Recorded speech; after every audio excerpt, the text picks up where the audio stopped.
Hello, everybody. If you're a senior considering a move to be closer to your grown children, welcome to the club. It's a common crossroads in life.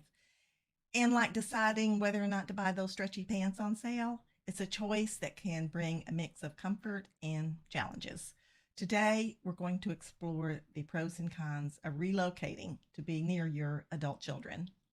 Along the way, I'll sprinkle in some real life stories. At full disclosure, these are AI characters talking, amazing technology, but they do reveal real experiences. I'd really like to know what you think about them. So let's get to it. Here's some pros. Number one, strengthening family bonds. One of the best reasons to move closer to your grown children is to strengthen family ties. Take last year, I helped a couple move from sunny Florida to not so sunny West Virginia to be near their daughter and her family. She said that having the whole family together for Sunday dinners has really enriched their lives. So it's been a positive outcome for her and her husband. Number two, increased support and assistance. As we age, having family nearby can be a lifesaver, sometimes literally. George, for example, moved closer to his son after realizing his memory was going downhill. I was forgetting appointments and struggling with groceries. Now, my son pops in every few days to help out, and I finally have someone to argue with about the best way to load the dishwasher. Having a family member nearby has given George the peace of mind that, for me, only a well organized pantry can provide. Recently, my husband had hip surgery, and at the same time, I injured my leg. So both of us were down and out for a while. Our daughter Jessie visited, still does, every weekend to help out. She lives about an hour away.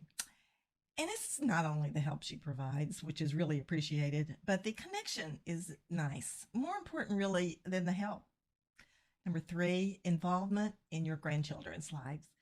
If you have grandchildren, moving closer can allow you to be more involved in their lives and maybe give your kids a much needed break from those energetic little tornadoes. Another client I had wanted to be near her daughter and her two boys, and they wanted to live very close on the same block. It took a while, but a home fitting that criteria popped up. It didn't have everything they wanted, but it was on the same block. So when the oldest grandson gets off the bus from school, he passes his grandparents' house and he stops by every once in a while for an afternoon snack. So that all worked out very nicely. Number four, potential cost savings. Depending on where you currently live, moving might actually save you some money. And that has been the case for a lot of people that moved to West Virginia.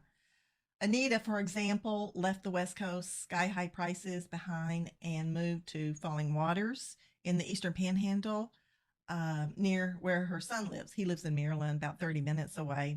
I sold my house and bought a smaller place outright, with enough left over to pay off my credit card bills. It's been great. So not only did the move bring her closer to family, but it also helped her stretch her retirement savings. Okay, let's talk about the cons. Number one con, loss of independence. While it's great to be close to family, depending on the dynamics in your family, you might find that your newfound closeness comes with more closeness than you may want. I moved to be closer to my daughter, and now she knows my every move. I love her, but sometimes I feel like I'm living under surveillance. So that experience highlights the importance of setting boundaries, unless you're okay with daily text asking if you've taken your vitamins. Number two, disruption of your social life. If you have a lot of friends and are involved in an active social life, moving could mean leaving all that behind. So if an active social life is important to you, keep in mind that it takes a while to build up in a new location. New relationships take time. And if you are currently in a community you love, that's a very important consideration in any decision to move. Number three, potential for family tension. And this too depends on your family dynamics. Living closer to family can sometimes lead to, lively discussions. If there is conflict now with you living far away, it's probably not going to get better by moving closer. So, if you decide to make the move in situations like that, setting clear boundaries early on is key, unless you enjoy navigating family drama.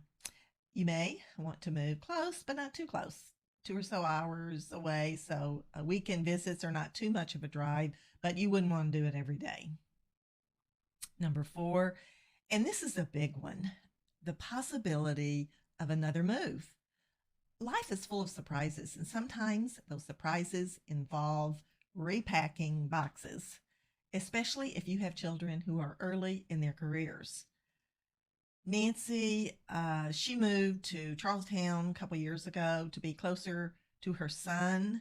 He works in the DC metro area, and she learned this the hard way.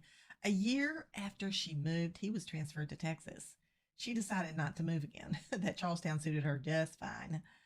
Nancy's experience is a reminder that nothing in life is permanent, especially if your kids' jobs could involve relocations. And here's a few other things to ask yourself. Would you be homesick for your current community, or does a new adventure sound really appealing? How is your health? Consider your current and potential healthcare needs, because no one wants to move to a place where finding a good doctor is like winning the lottery. So do some research on that. Are you financially prepared? Moving can be pricey, so make sure your budget can handle not just the move, but the cost of living in your new area. Have you discussed this with your children? It's essential to have an open dialogue with your kids about your plans and look into things like the likelihood of them moving at some point. Moving to be closer to your grown children is a decision that comes with both benefits and challenges. It's a deeply personal choice that depends on your individual circumstances, relationships, and priorities. So I hope this video helps you think about it before making that decision. Any move really should involve our heads as well as our hearts. And remember, this move is about enhancing your life, not just making things easier for your kids. So take your time, do your research, and make a choice that feels right for you. Thanks for spending some time with me today. And if you have any thoughts or questions about this topic, love to hear about them in the comments below. And if you are considering a move and need some advice and help, don't hesitate to reach out. Okay, till next time, take care. Bye.